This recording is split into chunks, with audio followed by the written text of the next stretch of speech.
Hello, ladies and gentlemen. How are we doing? It's good night, I think. I mean, we're into officially year 3 of the Steelchair. Thank you all. We are going to be killing it once again. Hope you're all well. And quite frankly, let's just have fun. If you've never been here before, I'm the owner and host of this channel, Reece, joined by my ever-present co-host, who is like vengeance without being Batman. She's vengeance on the Catwoman side. But this is Eilidh. We are here to have a little bit of fun. It's a different dynamic to what we normally do. So we're here to just mix it up a little bit. And as I've already said, my name is Reece, and I apologize in advance for doing this. Say his name and he appears. I believe in Reece Russell. I believe in Reece Russell. cause they love him in Scotland and Scotland and Scotland and Scotland and Scotland and Scotland and Scotland and Scotland and Scotland and Scotland and Scotland. They say I believe in Reece Russell. I believe in Reece Russell. I can also tell you for a fact I'm 100% going to get an Eilidh version. It's going to happen. But in the meantime, co-host. You do This year- realise that it only really makes sense if you take the UK chant that Bailey gets. Nah, you're all right. Yeah, that's the fit's already there. You're just taking the B out of it. In any case, we're here to mix some rosters round. We're here to talk about how we would format each company. Now, obviously, basically treat this as like superstar shake-up, but we're gonna theorize what we would do with every company. There's obviously going to be certain limits. You know, we will take realism into account when it comes to who we move company. As much Yep. as certain people would probably like CM Punk to go back to AEW, I don't think it's anything that we could actually say. So these are things that we're saying could happen, not definitely will. There are things that are sort of outside chances, but it's the moves that we think would either be best for that wrestler's career, best for the promotion, or in ideal cases, both. Yeah, No. there's going to be an element of fairness across the board. So we're actually going to see what actually does make it right for the organization. So we're actually going to base off, are they actually in the best fit for them? We're not going to put favorites aside in terms of, like, for example, I'm not going to automatically say I want AJ Styles to be in AEW because I think as a wrestler he's better suited to a match base. No, I'm actually going to base it on where I think they are and are they in the best position. So that's where I'm coming from. And that's what I'm thinking is actually the best argument. But we're going to present it and we're going to see what you guys think. We also want to get your guys' suggestions. At the moment, we're purely, I think, based on the fact we're going to be here till about 9:30. I think logic dictates, well, 9:30, quarter to 10. Logic We're shooting for 9:30. We're shooting Yeah. for 9:30. But logic dictates in a fairness, we're only going to probably base it on probably WWE and AEW. Unless there's any particular talent that we've seen in other companies that we want to interject. This could be from local indie shows or we've seen online, anyone in New Japan. But that's purely if you guys want us to include it. In the basis, however, it's the main two North American promotions. That's the lackadaisical, and that's what we're going to do. Rich, good to see you. I hope you're doing very well. Yeah, Eilidh's on the waves, but all you're getting is this. I'm here. It's nice to see you, Rich. But yeah, no, I've been a laser hair today. No one needs to see that. I think this may happen, but I'm going to say the opportunity was there and they blew it. So I don't know. I'm just saying I don't know, but I'm just being honest. But So- it's purely the main two. But we'll make some considerations. We can talk about what Japan could potentially do, but we're mainly looking at what the WWE and what AEW need to do to freshen up the product, fix the product. Bailey versus Candice versus BFAB. BFAB's an interesting inclusion. Is this the actual? Is this the freeway qualification, or are they actually the freeway that's going for the title? Because I think if you're looking at that, have a madness. You know, I would give it just to BFAB. be You know what's funny? clear here, because I'm a little confused. Is I'm that meant sure to this be qualification. Candice, like Candice LeRae? Yeah, I think it's meant to be Candice. I think it's just a title. Okay. Yeah, I think I was like, who's Candice? Is Carmella back? Because Carmella can dance. she is rumored to be coming back soon. There was another thing as well, and obviously other outlets are confirming this before I did. Well, they're claiming to, but I definitely tweeted it well over a week ago. Lance Anoa'i is now signed with WWE, even though I tweeted it like a week ago. So another member of the island invasion crew has signed with WWE. So now we're just waiting on Zillafatu. It's all right, Billy. It's not your fault, Billy. If any of you guys want to join us tonight, I can drop the link in the chat. You are more than welcome. Catherine says it's qualification. Oh, please, it- Candice LeRae. I think She's so good. if you're gonna, I don't think she should be the first champion, but I would actually agree with her going through. Candice LeRae should fight. I think it'll be Mia Yim versus Candice in the final, and I would give it to Mia Oh, I Yim. was going to say Lyra Valkyria. I don't think she's ready for it. No, but they do really like her. Yeah, I do get well, that. To be fair, they have kind of cooled on her. I don't see maybe I'm a little bit off the push, but I don't see the you know what? Actually, we could potentially do this. Would you be up for this? Chelsea Green's one of my favorite shouts, Billy. I could potentially, I wouldn't mind that. Give me time to write it down. I'm sure I could give that a go. Top 50 of all time be. It's tough. We could do it. Chelsea Green's such a good shout, but I don't. Chelsea Green theoretically should. Chelsea Green theoretically should be a singles champion. I think. Chelsea Green's only going to win it if Bailey wins tonight, though. Yeah, because you need a heel. I still think on a manner of it, I know I've said it a few times before, but I would still give the likes of Shayna Baszler a chance. They're not going to do it anyway now, but if they'd done the feud right and made us care about both of them, I genuinely would have done Candice LeRae versus Indy Hartwell. Yeah, too bad we're not getting that. Because the story was so there. And then Candice LeRae could have won it. Indy Hartwell didn't have to win the mid-card title because she's not ready, but Candice LeRae is obviously perfectly fine to hold the women's US title. Again, my concern is, why are the women's tag belts still a thing? You don't have enough to hold all unless divisions. They're going to increase it. Unless they're going to increase the divisions now. It's possible. I mean, I don't know. I don't know for the life of me, but that's actually, fun enough, part of tonight's. It's one thing to add more women, but it's another to add the stars that you actually need. This title would be perfect for Shayna Baszler. Yeah, potentially. To be fair, Shayna or Chelsea Green are the first two names I said when I tweeted it when the title came around. I was like, those were the first two I wanted. How you doing? Back-to-back shows, my top man. What's happening, fella? How are you? I think the problem with the women's US titles is exactly what you've just said.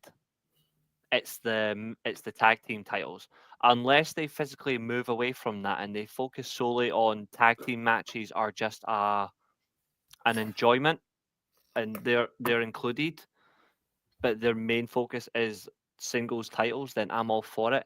If, however, they're going to keep all three, does that mean that they're going to end up doing the IC title? Okay.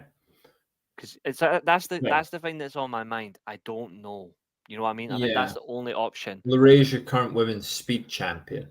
True. Okay, so she does have something. Oh, that's good. Yeah, she's the women's probably means she doesn't win the other thing then. I don't advocate for the speed title as something to have on your resume. I don't think it's really interesting. It exists. It's there for the live fans. It's there for Twitter. Yeah. It's a deal that's been signed. He will never be in a major company again for different reasons, though. The guy, if you think Punk's a bad human being, and I used to like Austin Aries matches, trust me, Austin Aries is a worse human being. I would let Jade have the US Women's title. I wouldn't let Jade have anything except It the P45. depends. Look, she's been in so many tag matches. We She's don't know still overly what she's like exposed. with the. Yeah, that's Martin. That is true. They are We going don't know up to what 3 she's like hours. with a singles match at the moment, but she hasn't really had the chance to have one. And every This is time she's why. done stuff in these tag matches, it hasn't looked great. This I is why when you understand look why at you it, would give her the US title, but if you think back to the TNT title run, it was very much the case of she's very mashed people. quick, short matches that did not really matter, didn't really do anything, didn't really establish Jade Cargill as any sort of true star because she It wasn't just. really getting to do anything, and I people think in a way it kind people of were did. using it as like their piss break match for an AEW show.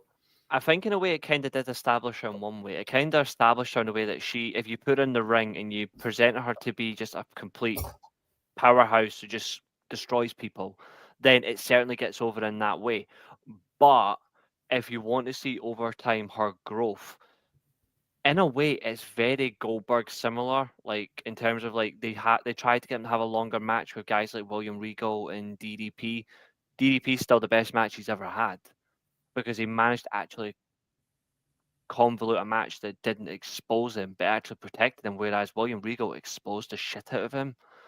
And it's the same with Jade Cargill. The minute she lost to Statlander, I think she was well overly exposed in the ring, and she's been the Yeah, exact same in WWE. She makes far more botches in WWE than anywhere else, and it's not. And I'm not saying it's purely because of style or I'm having a pick over one here, but when you look at her match times in AEW, you're looking at what 3 to 4 minutes maybe, whereas in WWE she's going for about 8 to 10, yeah. and she's expected to still deliver, and she is constantly making the same mistakes, and I don't think anyone's pulling her aside to tell her like you need to cut this shit out. I think they're just hoping that she'll learn it on her own, but I think There that's a seems to major be a problem. lot of protecting her, but yeah. Anyway, it'll be interesting to see who wins that belt. Yeah, One of the names I mentioned, yeah, big I, fan of I Kushida. love I love Kushida. Yeah, One of my favorite matches was his match versus Kenta at Multiverse 2 years ago. I'm a big fan of Kushida. yeah. No, Kushida's really good. Underrated. I'm thinking what we need to start by doing is putting the 3 recent free agents anywhere that we see fit.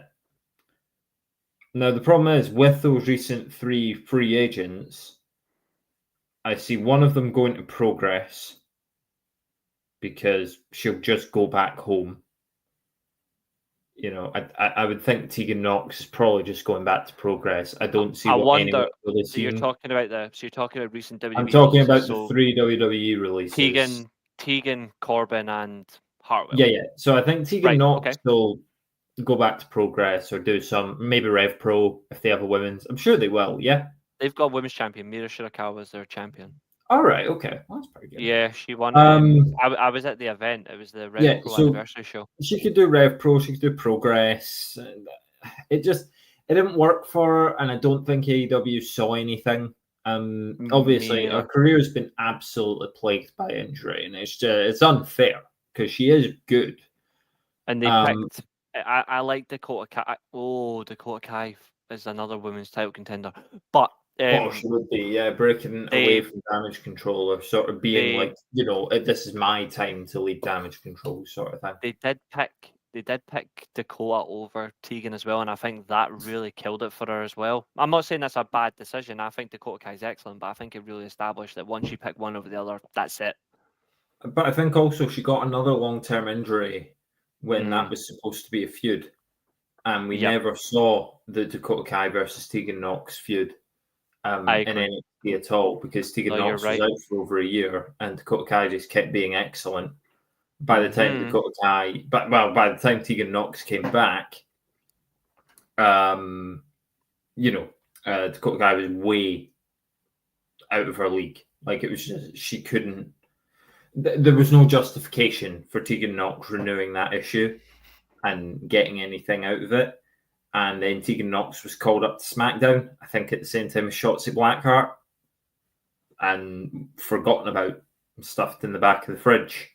They were both Yeah, called she up. really was. Tony Storm, go figure. But yeah, She was displaced in that way, and it really caught her to the and core. speaking of injury, I mean, Indy Hartwell was called up while injured, which we both said at the time was a horrible idea. It was suicidal. Well, I mean, she was the NXT Women's Champion before she got the injury, and she got nothing from it. And they drafted her before she could even go for getting it back. I know. Like, so she never got the arc of, you know, this is the title I never lost sort of thing. You know, a very classic sort of this gets a babyface over when they come back and they're like, I never lost that title. Injury took me out and I'm coming back for it. Now, no, she shouldn't beat Roxanne Perez, but a good match with her would have established Indy Hartwell in the upper mid card of the NXT women's division. And from there, you can then build more stories. You can build her momentum. NXT is a land of momentum. They made the mistake as well, in my opinion, of sticking with Cora Jade. She's another one who I have said numerous times I do like Cora Jade, but I'm going to make a very perhaps harsh call on her tonight. But carry on with Indy Hartwell. Yeah, so I don't think. I don't think Indy Hartwell is going to land at either of the big two. I think she goes to TNA, personally. I think TNA is a good fit. I mean, you've got a lot of people in that Impact Women's division from the... There's like a 6 or 7 women match that I watched. Giselle Shaw didn't win it, did she? She might have. Which one is it, sorry? So I think last year or the start of this year there was a 6-pack or 7-pack. That was for the it was an Ultimate X match. The winner gets to cash in on the women's championship. Giselle Shaw won that and she's still not used it. It was Giselle. Giselle's probably going to do it now because Masha Slamovich just won it and they were tag partners, right? Potentially, but she's got a title defense against Alicia Edwards next week, and then the winner will face Jordan Grace at Turning Point live at WrestleCade. How does Ultimate X work? Is it like Money in the Bank? Do you do it any time, or do you have to like cash in a match?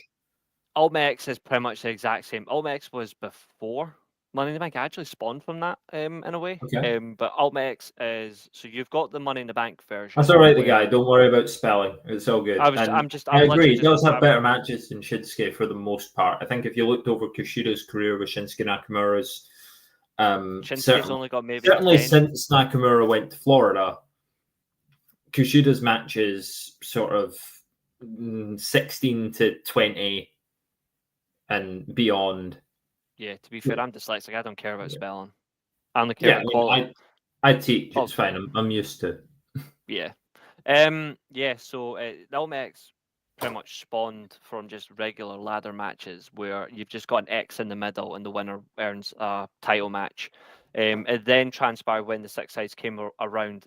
Originally it was a ladder in the middle of the ring and the 4 sides. When the 6 sides came around, they put up metal towers, like ropes, and then beams. Yeah, I'm sure you've seen the. Have you ever seen the famous suicide dive that the suicide character did when he jumped from the top of the pretty certain I've seen it. Yeah, you might have done. I'll bring it on screen now. But I can't show the video, but I'll show you. But like a visual of the spot. Yeah. Yeah. So this was 2008 when he won the title, and it was genuinely fucking cool. So there's a really good young women's wrestler in Impact, Zaya Brookside. She's incredible. She was doing really well. She had the NXT developmental deal. That's right. And they must have let her go, or they must have let. Oh, she used it against Jordan. When did she use it? Because I did not see that cash in. I don't even remember seeing it. When did she use it? I don't remember. You get your spot up. I'll have a look. Sure. If she has used it, then cool. But I have it in X Division. Did she cash in? Because I didn't see her use it. So it was the start of the year, Hard to Kill. So I did watch that show. Yeah, she did win it hard to kill. That's it there. That's him jumping from that metal pole in the title belt that's in the middle of the ring. He Yeah. literally lands on that and he knocks that Xavier Woods.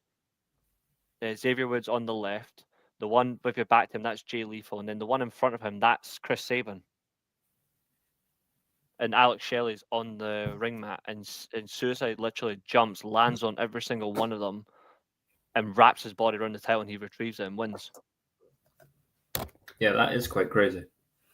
And that was on pay-per-view. That was viewed, I think, about 2.5 million, something like that at the time. Which, to be fair, for TV back then was still good for them because obviously it's Spike, and then obviously like that it was just a good network at the time. But like, yeah, Absolutely. it was a So wild, I think wild Indy's moment.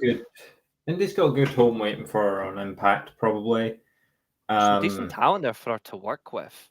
In essence, if she Yeah, picks out, and I mean if it's very much a sort of work rate women's division that they've got. So that as long as benefits she because kicks Indy out, doesn't have star power, no, she doesn't.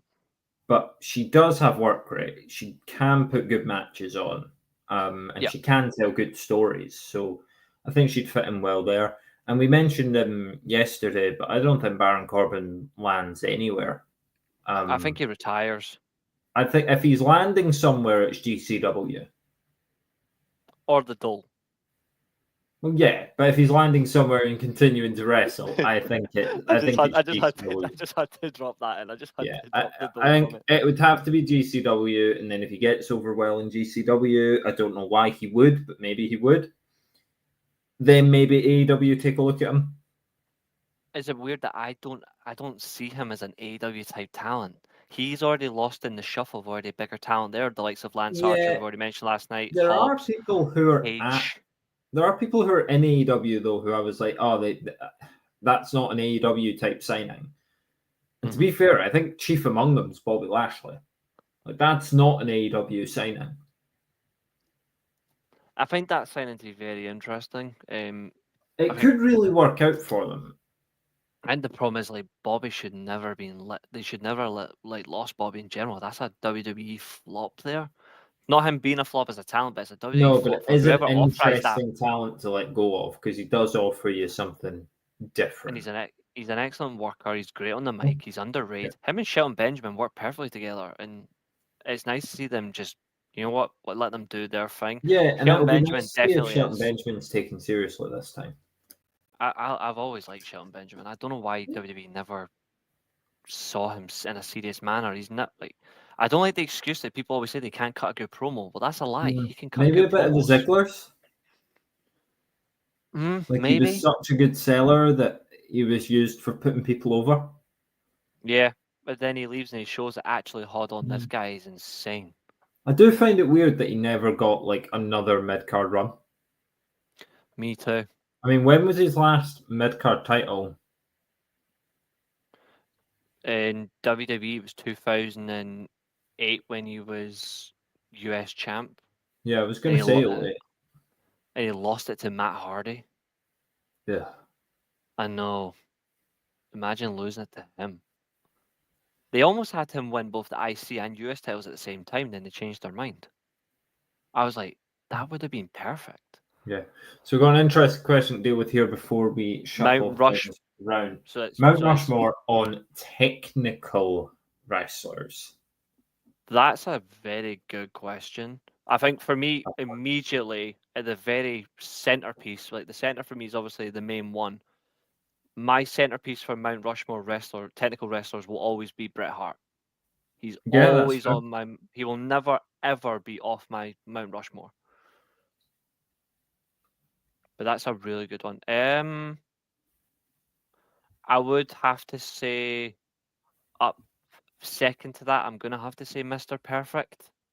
I loved Kurt Hennig as a wrestler. I thought he was incredible, and that's where technical wrestling is measured on those two. I would have to say Mr. Perfect. Number 3.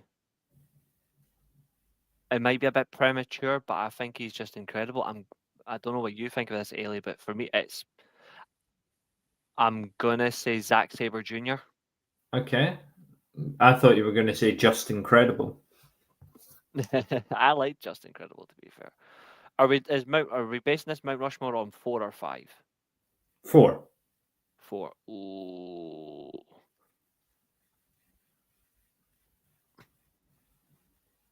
I'm leaving out 1, not because of what he did, but because one other wrestler for me is better.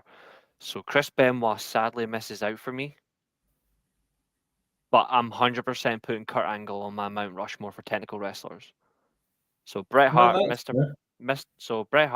Perfect, Zack Sabre Jr., Kurt Angle as my Mount Rushmore for technical wrestlers. What about yours, co-host? Okay, so the instant name that came to me was Pete Dunne, because I've never seen a man like that. Fair. I agree on your ZSJ shout. I really like him. Yeah, because once again, never seen anything like that. Arguably the best wrestler in the world at the moment. Give or take, depending on your preference, but it's possible. It's certainly a conversation you can have. Actually, hold on. Oh, fuck. I just realised who else I just missed another honourable mention I've left off my list. Yeah. I've left out Josh Alexander. I was wondering. I was like, "Ooh, he didn't say Josh Alexander." Yeah. Ooh, I think it's hard for me. It's between. Okay, can I do like a classic technical wrestling and do current? You know what I mean? Like if it's doing classic, it's Angle, Benoit, Bret. Yeah, I mean, to be honest, I'm based like I. This is hard. I'll do a Yeah, I'll do like a with a classic lot and of things, I'm basing I'll it do off a classic current, and current. but Yeah, I'll do I a mean, classic and a current. I've got to say Kurt Angle. He just is. Yeah, he's like just this is sort of incredible. over. I mean, yeah, mine's just going to end up being overall anyway. So, I mean, you got Pete Dunne, and you've got Zack Sabre Jr., and you got Kurt Angle, and then the fourth. Because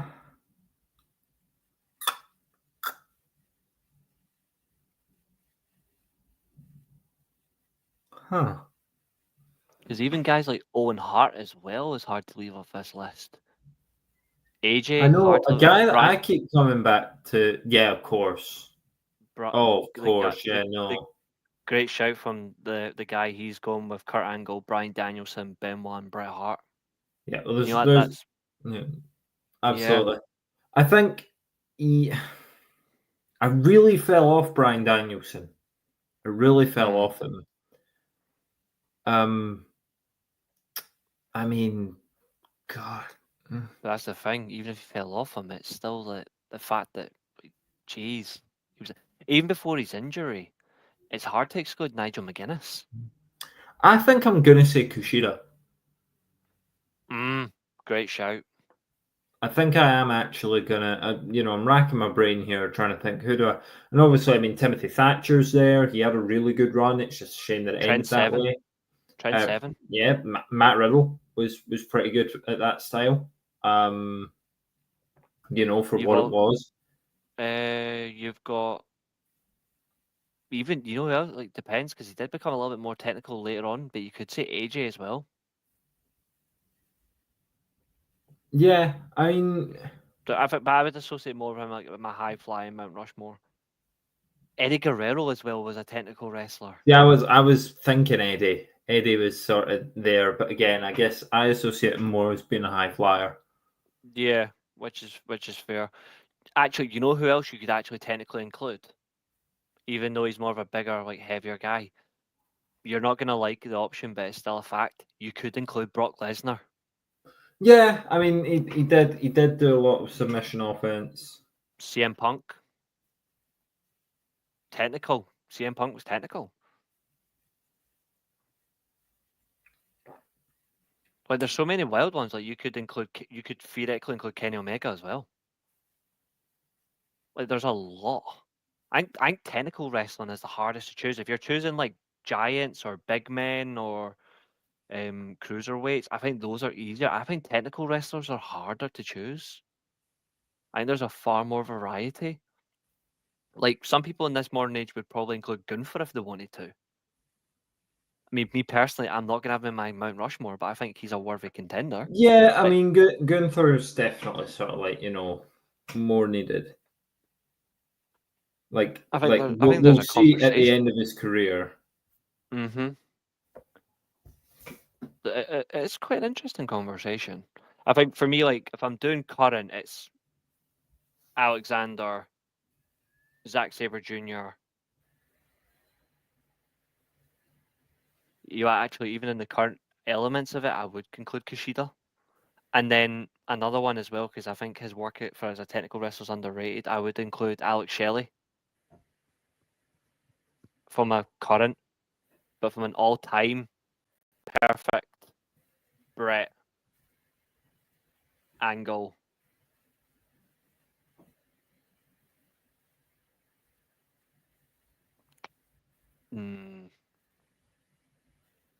Danielson. If I'd done a mixture of 4 of current and all-time, and I split them in 2, that would probably be my 2. It's hard to pick just one in general. That's a great question, though, the guy. Thank you. We really appreciate Yeah. that. Keep them And coming. yeah, I mean, it's a good way to start, but maybe hold other questions for now because we're going to talk about which company we're gonna. We're gonna do this a little old-fashioned. So I'm gonna Right. do it a little bit of fun because again, this channel is all about humor. So we're gonna do spin the wheel, Okay. but we're gonna do it a little bit differently. So Alberto Del Rio, like or not, he was a great technical wrestler. Yeah, I think to a degree he was. Yeah. But then again, so was Marty Scurll, and I refuse to allow that anymore. It's there. You know who else could get in there as well before he just lost a little bit of his personality, but he just became like a different type of worker? Nick Aldis. Yeah. Like there's a lot of great names. Like Ricky There's Steamboat's loads. another There's one. loads. Yeah. So you're spinning a wheel. Yes, and I've split it equally. What's So on the wheel?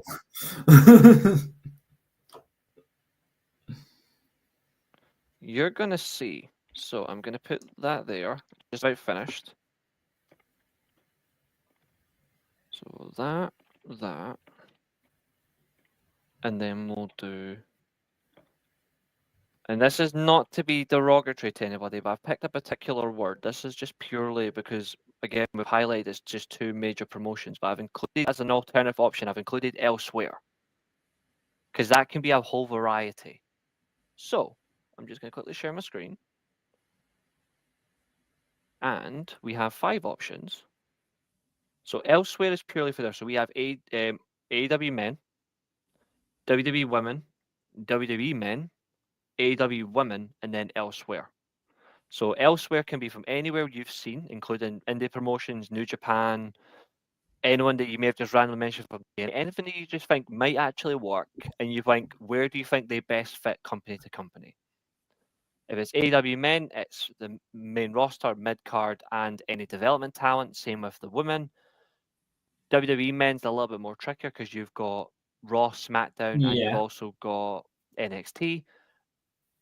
I'm not going to include Level Up because I know fuck all about Level Up. And the same goes for women. We're not going to include WWID purely because barely know anybody is signed, and frankly, Yeah. I it's mean, we don't know pointless. who they are yet. They could be Exactly. amazing, but we don't know that yet. Exactly. So, Ailey, you're going to get first pick. Well, you're going to get first whoever pops up. So when you're ready, you say spin.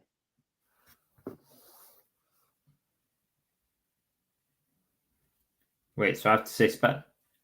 Mm-hmm. Go for it.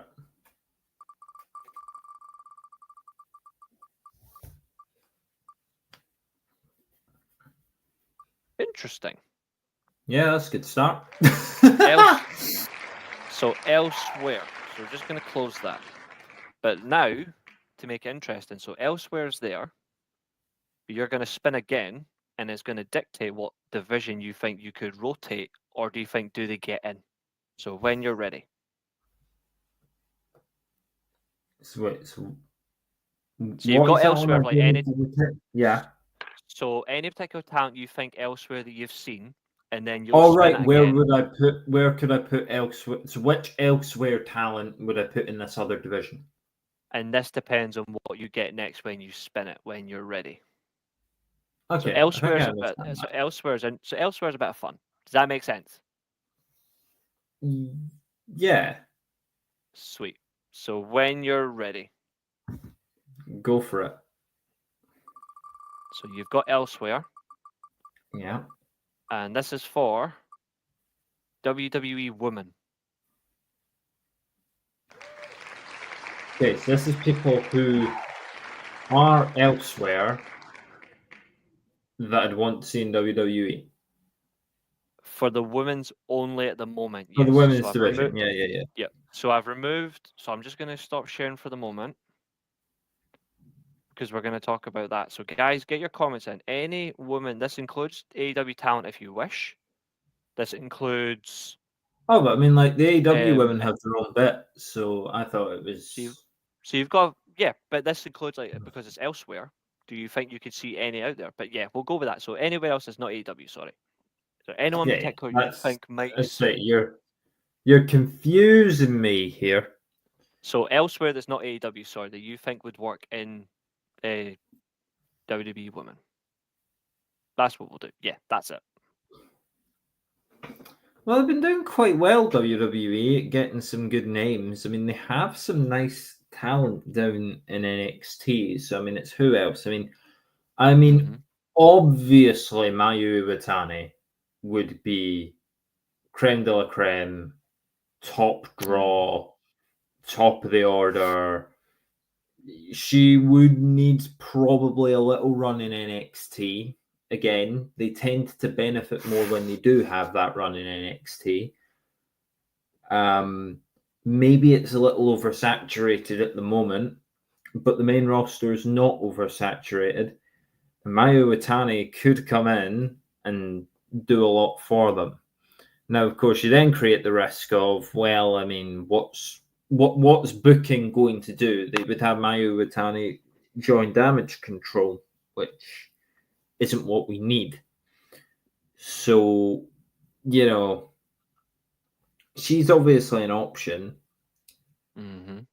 I think, obviously, Japan have a lot of names. I think if you went to Impact, who could WWE use? Now, I don't think they would use Giselle Shaw, because I think it's too controversial for them. Absolutely. And I don't know if they would be that brave. I don't know if the writers trust themselves to write stories like that. Obviously, Masha Slamovich is who she is. I mean, the obvious one's Jordynne Grace. We're fairly certain she's going to move anyway. I mean, she's built for the WWE, so it makes perfect sense, Jordynne Grace, to go there. Is there anyone else in Impact? I mean, I've already sang the praises of Xia Brookside. It could be the case that she sort of earns her stripes and then ends up in WWE. I think keeping her in NXT would be a good shout, just because, again, the oversaturation. Like I said, the WWE Women's Division is not struggling for numbers, it's struggling for star power. There are people in the WWE Women's Division that we have not seen for a long time. They just let one of them out back. But when's the last time Natalya featured in anything that was in any way prominent? You know, besides her sister's OnlyFans. Yeah, because we know she promotes that a lot on her Instagram, which is when's the last time the Unholy Union even? I mean, this is a team that they've sort of stuffed down the back of the cupboard, and that's two exceptional wrestlers there in their own right. Yep.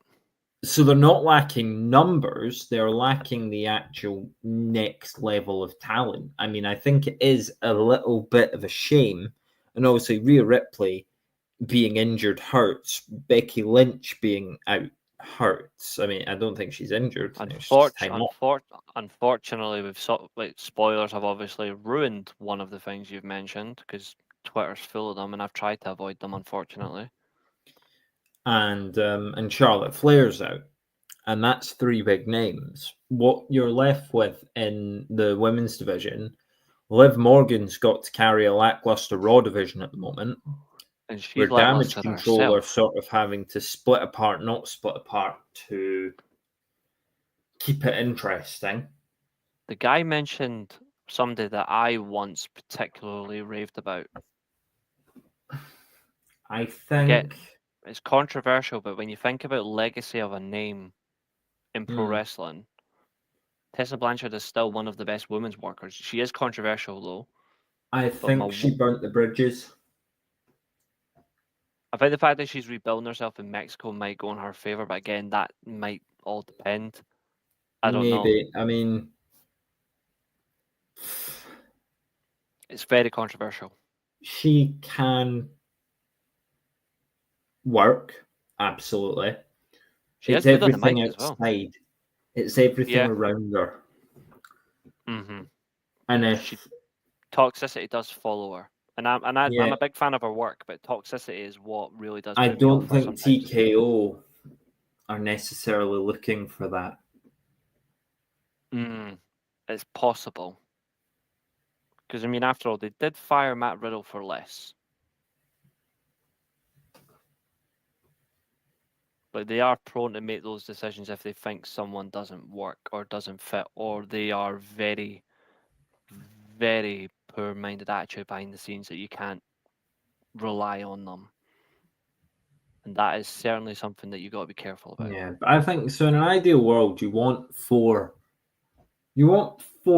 mainstay title contenders in any world title division. Your mid card can be a bit more random. You want like 8, 9, 10 that can float in, float out. You can do multi-man matches, stuff like that. But really, you need a minimum of 4 mainstay guys or girls. Absolutely. Who are fighting for a belt. Now, you get Becky Lynch back. Is your division going to be Becky, Rhea, Liv, and Io Sky? I mean, that's a division. Cool. It's a shuffle as well. What's SmackDown got at the moment? Nia Jax. Steffi Stratton. She's improved. As she's called by multiple people. Yeah, Tiffany Stratton. Bianca Belair. Who is good. Bianca Belair, who's currently stuck in tag stuff. Candice LeRae. And, well, yeah, I mean, would you say Candice LeRae is the fourth contender? I'd say Bayley. I would say Bayley by a landslide, yeah. Even though that's just... And then that's weak. You've got Naomi as well as a fan favorite, but I don't know. Yeah, but it's so, like, the SmackDown, the actual title scenes for both women's divisions at the moment are lackluster, but at least when Raw gets 2 of its huge stars back, it's going to be boosted. I think even if Charlotte comes back and is on SmackDown, she's like the only one who's on that level. I mean, obviously, Bayley and Charlotte can do some nice stuff. It's been a while since we've seen Bayley and Charlotte together. But it's why I advocate that they make it's nothing fresh, decisions. you know? Like, if we keep going back to the horsewomen, and the horsewomen fight the horsewomen, bearing in mind one of them isn't even there anymore, it gets stale. You get to Orton Cena. You know, if we keep going Becky Charlotte or Bayley Charlotte, Bayley Becky's kind of fresh, I guess. I mean, it's happened fewer times than the others. Obviously, they had the Hell in a Cell, which was sort of recent. So it's not even a completely fresh matchup. I think you get Jordan Grace in there. Mayu Iwatani wouldn't join. I don't think so either. I advocate free changes personally. So I would. Remember, this is you going elsewhere into. Yeah. So, and theoretically, so I agree with Mayu Iwatani. I think she's phenomenal. I think Bull Nakano's daughter, Tam, is a brilliant worker. I think as well from a legacy perspective, she offers a lot. And I see no shame in, because we don't know where she stands at the moment. I would say from a veteran perspective, and she always delivers, I would say Mickey James as well. Because nobody knows what she's doing right now. She's just mostly doing like um, podcasting and promoting music. She hasn't wrestled in quite a while. I mean, I was at her last match, ironically. I was at her last match. I was Rev Pro last year. So she hasn't competed in a long time, but she still always gets involved. But it's a matter of would they or won't they, because they've had her on 3 separate occasions. I don't know if you would go for a 4th. It feels like an awkward slap. I think the only other option is you bite the bullet and you regret the decision. You bring Indy Hartwell back instead of stop being stupid and releasing her. I mean, because that's an interesting one. Like they could theoretically just undo that decision, Mm-hmm. put I her think back in-house. into NXT and give her an actual chance. Yep. I also think as well, if you're looking in-house, I would swap Jade with Roxanne Perez. You're not there yet, are you? For what? Because I thought you would have to be going like WWE women. I suppose this would be where you'd reshuffle that as well. If This is you're the going reshuffle NXT. part, yeah. If we're reshuffling, I would swap Roxanne Perez for Jade Cargill. I would Okay. swap. I think Mia Yim personally should go to NXT. I mean, I've got nothing against Mia Yim. I like Mia Yim. I just think she seemed to get a better push in NXT than she did on SmackDown. So I would swap her there, and I would put Stephanie Vacour on SmackDown, and then I'm 100% swapping.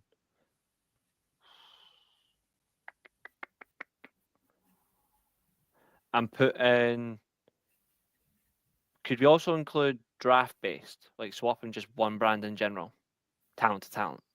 Because I was going to put Julia on one of the brands as well, but I was also going to say you split up damage control and you put Io Sky still on Raw, and you put Kairi Sane on SmackDown. Okay. But then that would sense I would put Bianca on Raw. I mean, yeah. And I would put Kairi Sane on SmackDown, and then I would add Julia to SmackDown, and I would give Raw Bailey. I think that would strong. And then lastly, because at the moment we don't know where she is, Naomi to NXT, and I would have potentially Charlotte on SmackDown. You've already, but in my opinion, I think I've balanced the rosters quite well. And I don't like Charlotte. Everyone knows I don't like Charlotte, but I've actually been quite fair, I think.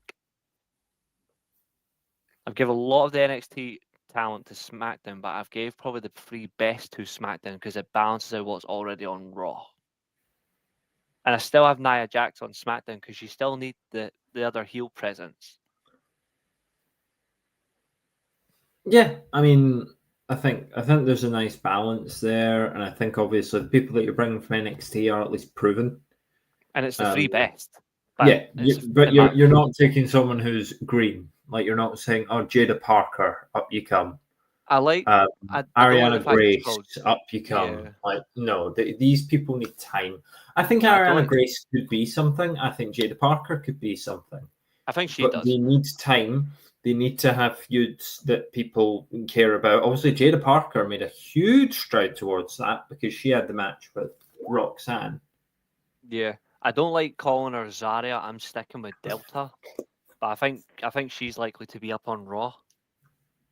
I do like Delta. I think she's wicked. I'm not sure on Kalani Jordan. I think Booker T's commentary for women it's kind of off-putting. It makes me hard to enjoy their ability to work a match when he is like a horny hyena. I'm like, can you just let them just wrestle? But I also like how they put themselves over despite his bad commentary. I think they really do get the best as well when you have the right commentator with the good working style and the good chemistry in the ring. So like Vic Joseph really is better putting them over than Booker is. I think if you have that blend, it works really well. But it's hard.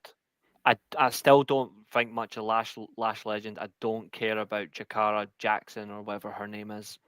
I don't think they've got potential. Personally, I don't see it. Not in this current guise. You know, maybe they could go away, learn a new hold. Learn that a new job role exists, perhaps. I don't know. Aldi, Lidl, Walmart. I don't know. I don't think they're cut out for pro wrestling. A lot of people overhype them on Twitter, and I've watched them a few times on NXT. It's just and I just don't see is it. surprising. Like, I would rather see Zaya Brookside get more of an opportunity in NXT if she went back over and done some work than those two. Because she has potential, and she actually has a better work rate. And she's got to suffer Dana Brooke. I wouldn't wish that on any human being.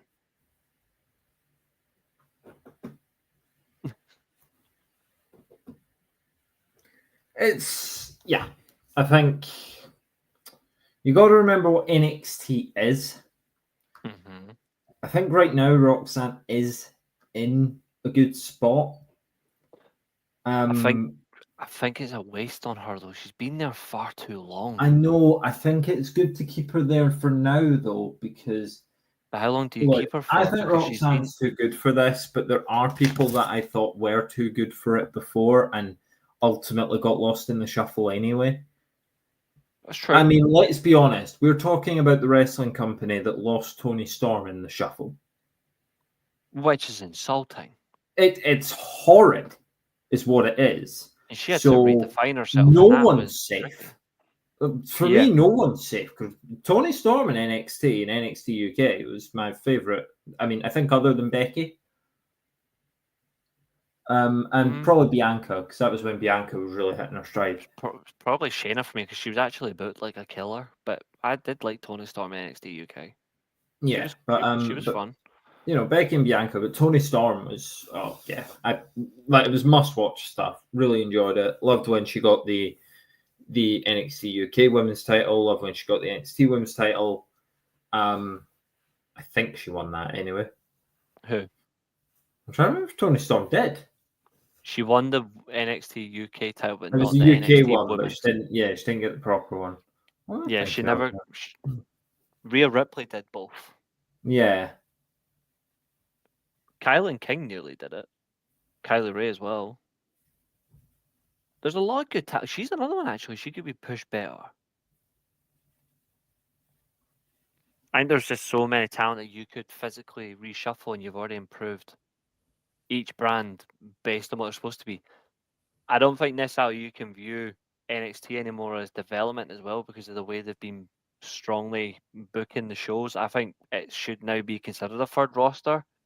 And I think ID and Level Up are the development side now.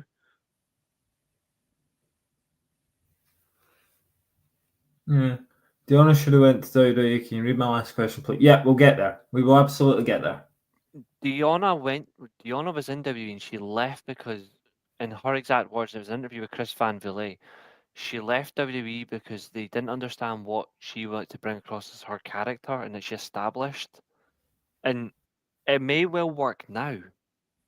But when they kept asking her and she was telling them, they weren't reciprocating her at all. Like, they weren't acknowledging it, and it to her degree. She said she felt hurt by it. But your question about who do you think had the most potential in WWE but never got the rub of mine, I'm going to say it now. Mr. Kennedy's a great shout, but for me, it's Dolph Ziggler. He had the most potential, and they never proper backed him. I'm going to have to say Dolph Ziggler / Nick Nemeth or Mustafa Ali. I think Mr. Kennedy's up there, but he also, at one point, he made one stupid, dangerous mistake and it cost him. Yeah, I'll say Nick Nemeth or Mustafa Ali.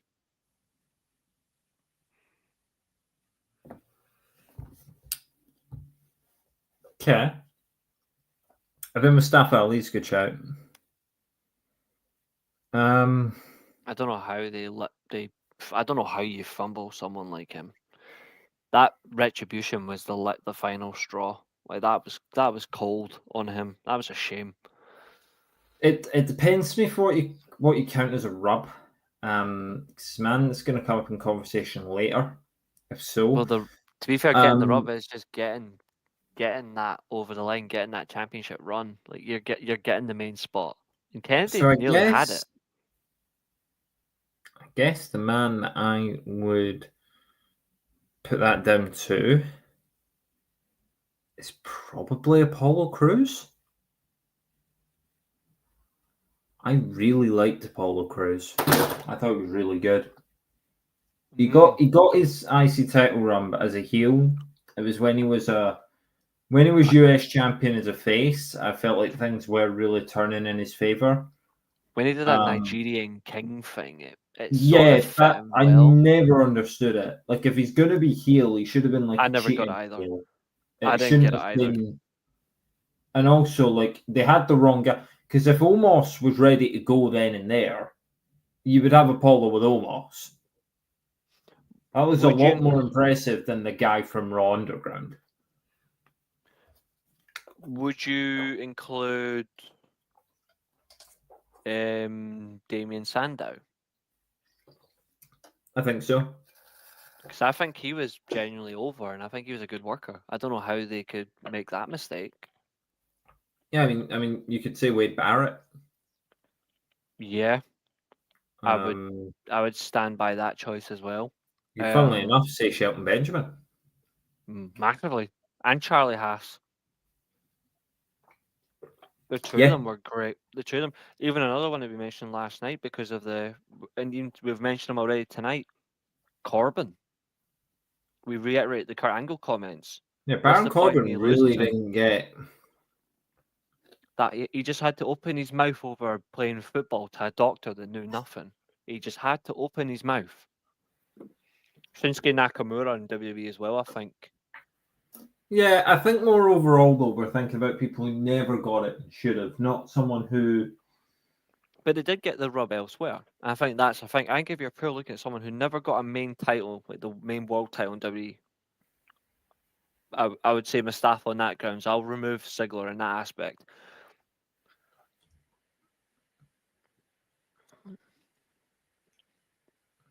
Kennedy was done That over was by Orton. Orton and Cena, because he went to Cena to back him up. Yeah, but it was Orton. You know who was at? He was in the wrong brand, but he actually fit WWE real well at the time. Elijah Burke. Yeah, that's a name that actually did cross my mind. I was just thinking about him because I did like the Pope character in TNA, but I was thinking about purely in WWE. He should never have been on that ECW brand. That did not fit him at all. Anyway, shall we respin this and see what we can fix? Yes. So we have reshuffled them quite well. So yeah, I mean, I think that would be a nice fix for the WWE Women's Division. I think Mayu Iwatani is a pipe dream, but even without that, if Jordan Grace comes in, fantastic, and then yeah, I mean, it's a case of shuffling in house. I mean, once you've got someone who's ready to take it from Roxanne, who's probably Stephanie Vaquer, but it's not just that. They also need to have the gap open for Roxanne. So maybe once the Liv Morgan stuff finishes, or Natalia retires, Liv will have to go away after this run, and she'll get massively humiliated, probably by Dominic. I'll celebrate. And Liv will have a long break, and then that's when you get Roxanne Perez in. I mean, you talk about lost in the shuffle. Lyra Valkyria was called up, had a strong start, qualified for Money in the Bank in that, and there's two other names that frankly should be demoted as well from the main roster. Kiana James and Valhalla. Kiana James was a silly call. I think they just wanted someone for numbers, realised they didn't actually need her, and they never use her. So that's fine. Admit your mistake. Just quietly move her back down. The same thing they should have done with Indy Hartwell instead of releasing her. But let's see what division we're fixing next. Absolutely. So it's my turn to spin now. Yeah. I think you're better just spinning it, and then we'll just talk about everything we would do with that. Rather than because it's probably less confusing than sort of, Absolutely. Let's see. Actually, you know, we'll Especially remove because elsewhere. one of the possibilities, the way you had it set up, was that we would have WWE men to AEW women. And as much as I'm an advocate for trans rights, I don't think we can do that to people. Fair. You know what? Let's remove elsewhere as an option because elsewhere can theoretically be incomings in general, Yeah, regardless. I'll so remove these are elsewhere. just the rosters we've got left to fix. 3 to go, 45-ish minutes to do it. And we Perfection. have Ladies first. Okay. I like this option. Yeah. This is a AEW women. this is a How would you fix the AEW women's division? Do you want to go first or second? I would like to go first on this one. Go for it. So for me personally, what I'm changing straight away is I was going to say put Dion, like make Dion main eventer, but I'm not going to go straight away from my pure bias. I'm actually going to go for logic here. So I would have a clear split between talent between Collision and Dynamite. I think they've got an association of far too many of the same talent on the same shows, but they're not giving them room to breathe. I would have I would solely keep certain talents for that show. So I would keep the likes of Mariah May for Dynamite. I think Mariah May has shown herself to be quite a good champion. And I would keep Tony Storm when she returns I would keep her with because I like their link together. Okay, yeah. I think Mercedes Moné, I would make her exclusive to Collision, channel to channel. For me, I think it makes sense. I would put Statlander on Collision. I would put Sky Blue when she eventually returns. I'd put her on Dynamite, and I would start to weed out the cracks. And some of the talent I would let go.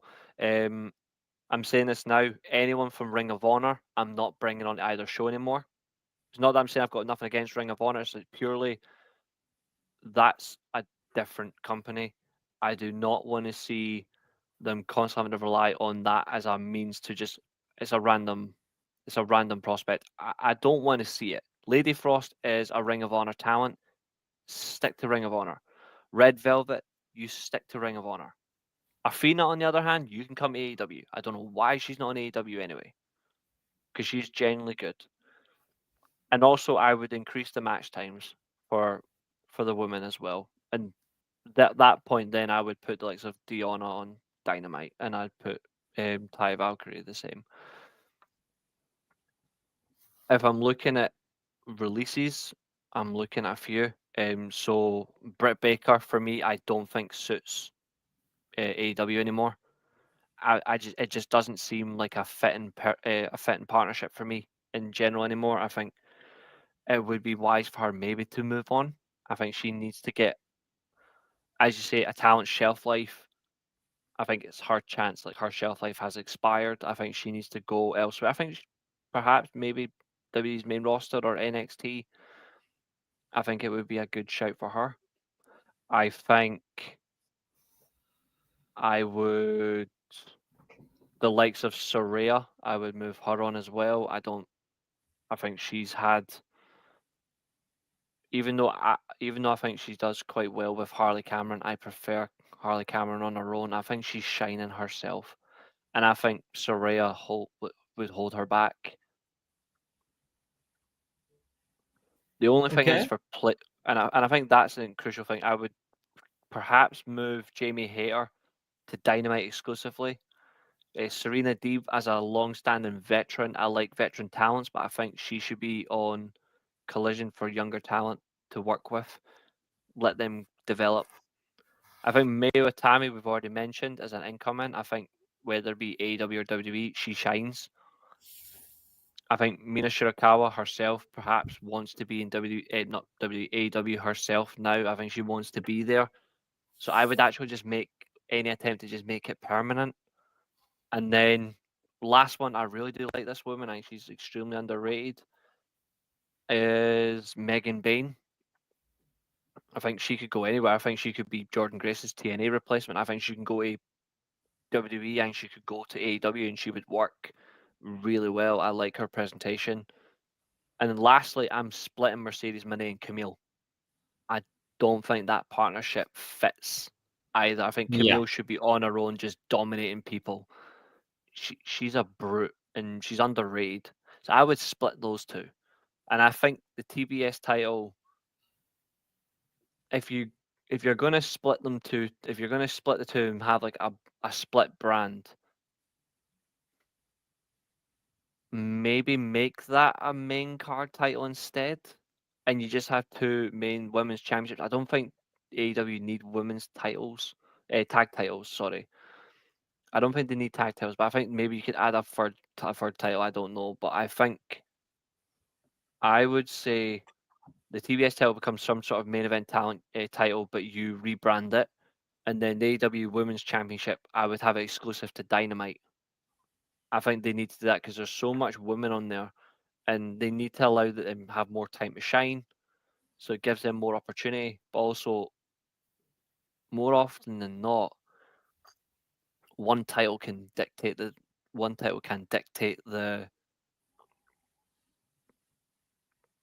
scene, and I think, frankly, it shouldn't be. Both titles should be enjoyed in their own way. That's what I would do. What about yourself?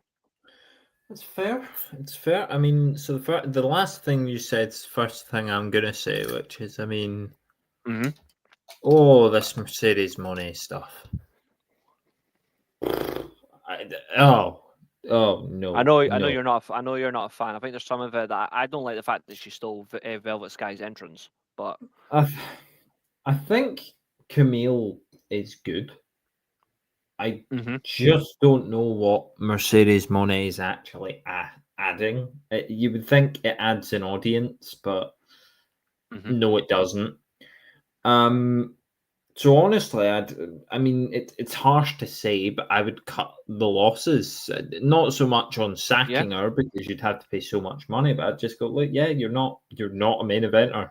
Sorry, because then if she starts, basically, if the contract just says she's going to sign for AEW and there was no like certain clause of like main event or whatever, you would keep her signed and see if she was stupid enough to breach the contract, and then you can release her. Mm-hmm. You know, and that's dirty tactics, but it's what I would do at this point because I wouldn't have brought her in. Yeah, I would just get the push on a Shida. Yeah. So looking outside of Banksy or Monet, what else do we have? Well, Tony Storm is obviously excellent. I've never quite seen the same out of Mariah May yet. These matches do not captivate me the same way. I do like. So I forgot to mention Anna Jay and Julia Hart. I really do like those two. Yeah, I mean, there are some interesting talents in there. It's untapped potential. I think. I mean, I agree with you. AEW needs to do a hard brand split because this Collision Dynamite thing is really confusing. Because people appear on one show, they appear on the other. You kind of have to watch all to keep up. Of course, they're not going to do a hard brand split, I don't think, with Collision in its current slot because people aren't watching Collision. So no one's going to want to work Collision and it's going to be a mess. Collision will end up being more like NXT, only they're not developing the roster. They just kind of have one that sits there and does okay. So I think keeping it purely to women, other than sacking Mercedes Moné off, I think you got Tony Storm in a good place. I do like Hikaru Shida. There are some names here that could just afford to leave. There are, it's tough to say it, but it's either people who haven't been seen or who have rarely, if ever, been seen, who are signed to this and are basically like enhancement talent, but you don't need 17 enhancement talents. And I mean, some of these women we haven't seen in like 2 years. A few of these I would cut straight away. So if I'm cutting talent personally, that's a good screen that you've got up right now. So if you got to the top, that's directly from their website. I went straight to the website. So most of these are either on AEW or they're on Ring of Honor. So Yeah. if I'm Okay. cutting, So I'm cutting Abaddon because I think she's Ring of Honor straight away for me, or whatever. it adds nothing to wrestling, and I hate it. Mm-hmm. Anna Jay actually has went and worked in the 5-star Anna Jay's series got in New Japan. potential, So and yep, she's she's clearly went and vastly worked. improved. And I think if you did invest in her, she would be there. I think Athena's a proven talent. I think Britt Baker can stay on account of if she, actually wants to work. There's obviously I think been she's a issues new with her. life. I think if think she Britt needs to do Baker is a something. bad egg, you sever the ties. Obviously, Britt I Baker don't. just broke up with Adam Cole, if I read that correctly. That's correct. So And he looks now happier than she does. there's not even that tie keeping Britt Baker there. Mm-hmm. Where could Britt go? I don't know. She's clearly got a following. I don't think it would work in WWE. She's just not on that level. I think NXT she, she would fit in rather well because it's yeah, more like she would that style of land match. somewhere, and if she could just stop being such a nuisance, then she'd get a chance. But I mean, the fans like her in AEW. I'm not sure you're going to get that connection in WWE. The problem is the locker room don't like her in AEW, and I think she's burnt her bridges. Deonna Purrazzo, good enough. Still one of the best technical wrestlers, and she's could easily hang around. My problem is she hasn't necessarily with a larger audience on AEW. It's like the WWE thing again, where it's just a case of it hasn't clicked. With other people, it clicks at that point, and it hasn't clicked. So, I think the heel faction she's not heel faction, but the heel persona she's trying to do instead of the virtuoso, instead where she's making it more like this whole vendetta thing where yeah, and they're taking out then everybody. It's adding a little bit of space. Diamante and Emi Sakura, I think, maybe cut. yeah, there's a couple of names there. Who's that? So The one in I the can. middle, the one in the middle is Harley Cameron, but she's like that. Like she's actually quite a decent worker, but she does have a little bit of the comic side, a little bit of Yeah, entertainment. tell you what, I'm gonna open this tab because, or is there a way to full screen? There is. There's a way to full screen. Yeah, Perfect. There we go. I was wondering why I can't read it, but there we go. Diamante. I don't know who she is. So bye. She's barely there. Yeah, Barely. yeah, Emi Sakura. Veteran, No, but I mean maybe Ring of Honor. Mm-hmm. Because at the same time, it's not like you get a rub out of beating Emi Sakura now. It doesn't happen. Exactly. So Harley Cameron, you would keep obviously. Cara Shida's great. Jamie Hayter's great. Julia Hart, yep, good. Camille's great. Karen Jarrett doesn't count as a worker, so we're fine with that. Kiera Hogan, I like, but just go back to Impact. She was really good in Impact. Fire and Flavor were good. Yeah, I don't know. Like she very rarely gets utilized in AEW. I don't. Or if you're talking about a tag team that would work for the women's tag division in WWE, okay, you'd have to build one on NXT for a bit, but Fire and Flavor would be great. Yeah. Chris Statlander, yeah, she's also really good. Layla Gray, no, I don't. Both Layla Gray and Layla Hirsch, I mean, they're not used often enough. They don't get reaction from the crowd. When they come out, the crowd know not to care. Yeah. Madison Rain's a veteran, but when was the last time she was around? She's just Ring of Honor. Yeah, she's more of a trainer / veteran, so I guess you could just kind of keep her there. Mariah May, she's obviously a champion. I mean, keep her, but I wouldn't have my women's title on Mariah May. I'm not sure I get it. Marina Shafir, she's got to stay at the moment, and she can work. And she's involved in their biggest thing at the moment. And that's what I'm saying. She's got to stay at the moment. She's integral to that. Yeah. Mercedes Martinez, when was she last? The last time I saw Mercedes Martinez was before Statlander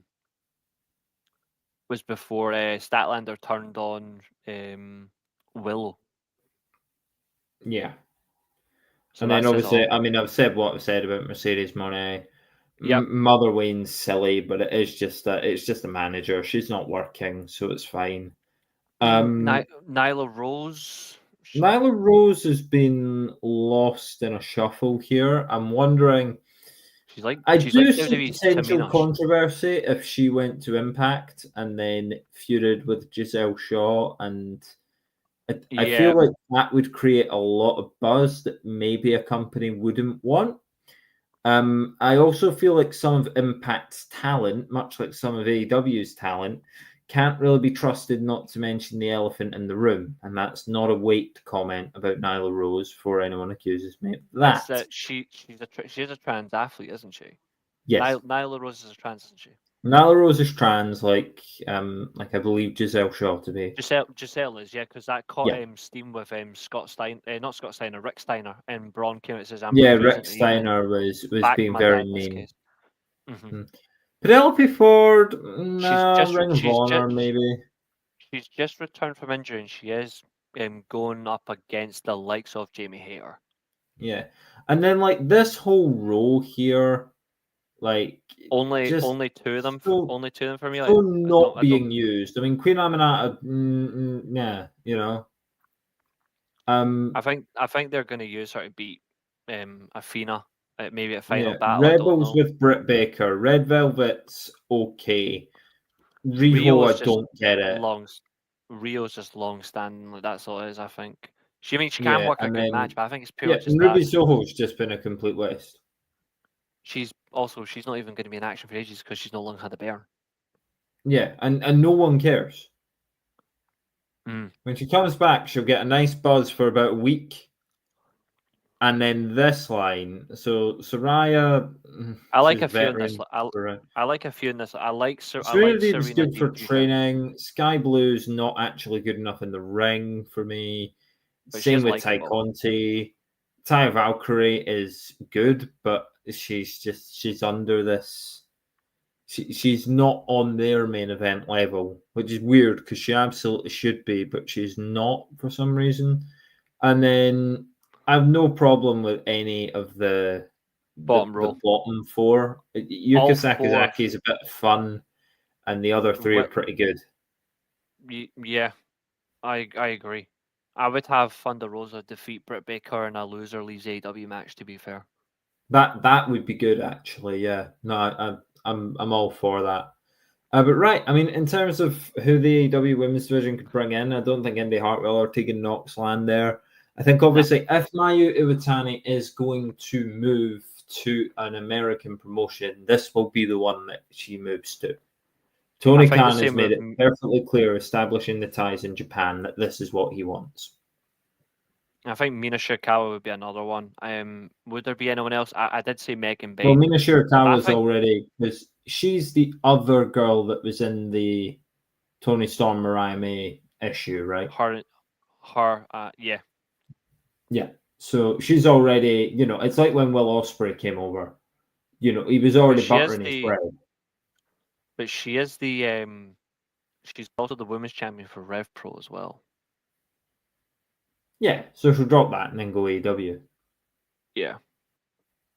All right, let's see. Will it be the amateurs or the pros? Nah, I'm kidding. Let's see which men's division we're fixing first.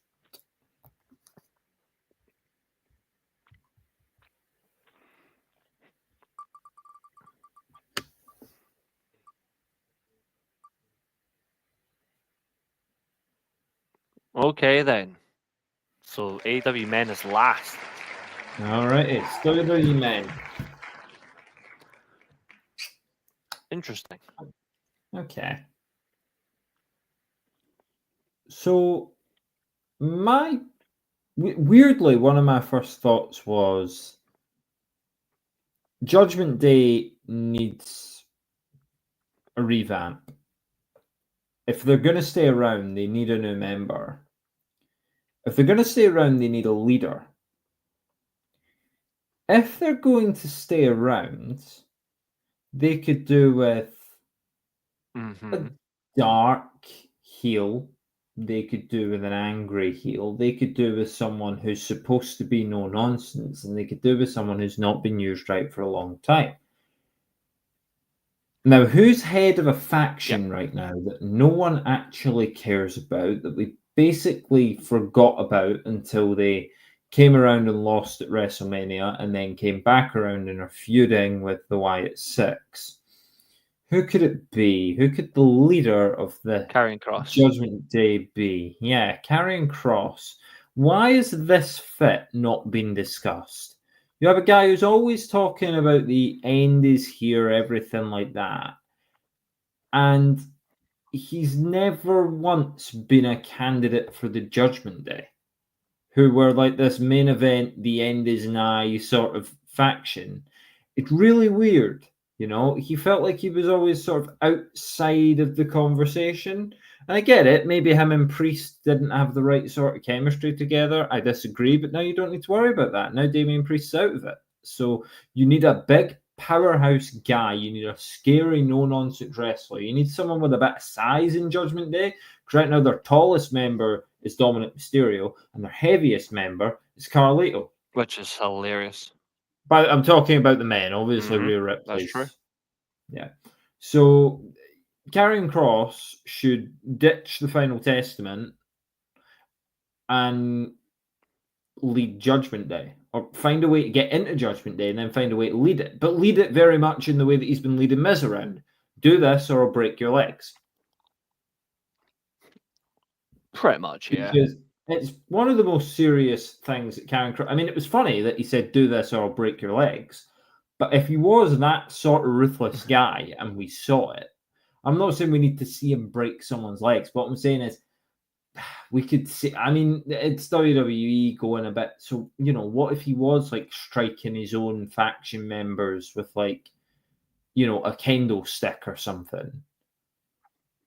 You know, it's like, I'm going to whip you into shape because you disobeyed my orders. You get like a really sort of, you know, Judgment Day kind of fire up, and Karrion Kross should body Damian Priest. And as for the rest of the Final Testament, you've got AOP there, who are an okay tag team. Let them be an okay tag team. Let them contribute to the division. That they just never seem to work on the main roster. But then Karrion Kross is good enough that he could beat Gunther. It's so very confusing how he's just not been used right. So you're talking about your main event Raw title scene right now is Gunther, and then Priest is in there.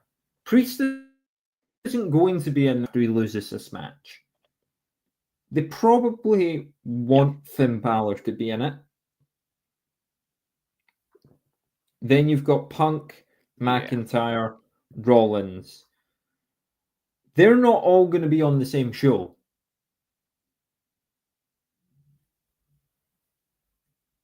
Unless Netflix does legitimately get all of them.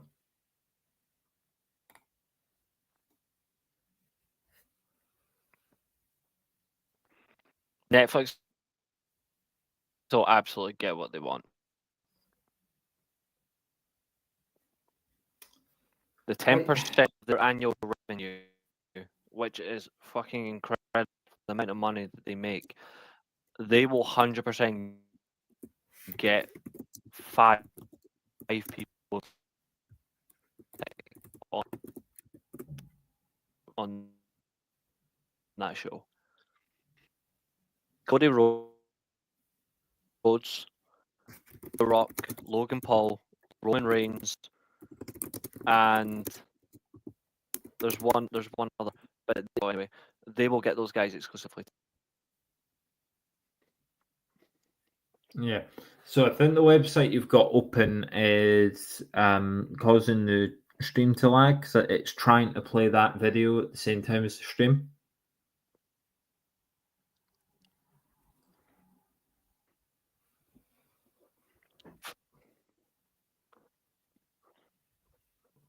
I don't listen to fucking bro.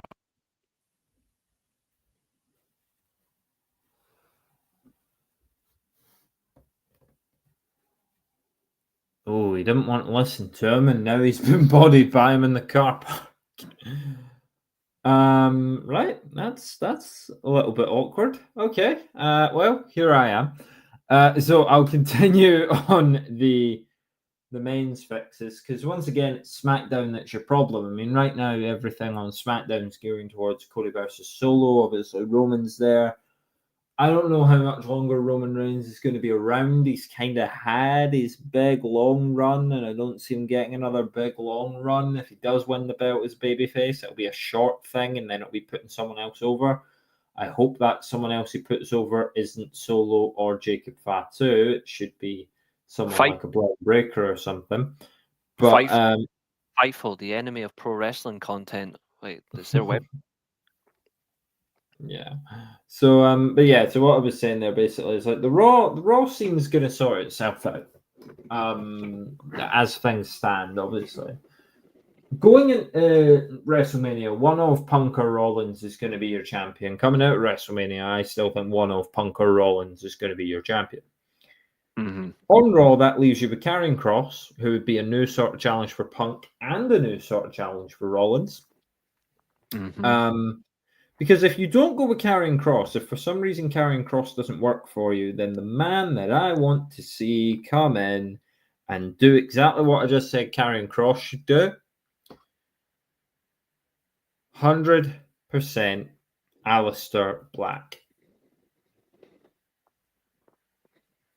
Because now Triple H is in charge of him again, if he does move. And obviously, Tony Khan doesn't know how to use this guy.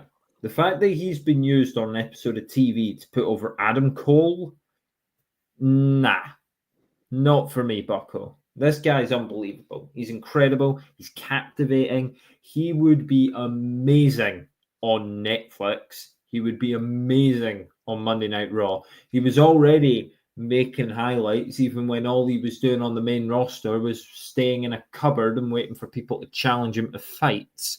As silly as that booking was, he was still a star, and he is still a star, and he's only 39. Now, it's weird to say that. It is weird, because obviously 39, we used to say, oh, you're over the hill. I think Cody might be like 38, 39. When Finn Balor was called up to Raw, he was 36. These wrestlers are working into their 40s now. So at 39, you've still got a good 5-6 years if you look after your body of main event stuff. And Aleister Black is absolutely on that level. Not only that, but then if the Judgment Day did another split, you've got an Aleister Black versus Finn Balor feud. And who doesn't want that? But again, Karrion Kross, if he's the guy that you go for, then cool. Does Aleister Black come in and unite with Karrion Kross? Maybe that is a bit too much of the same flavor. I think the Final Testament is already a B-Tech Judgment Day. And Judgment Day are a B-Tech version of themselves. Because Judgment Day with Edge, Balor, Priest, and Rhea is better than what they've got now. And it worked. Yeah. The dynamic worked. And they all look like a group.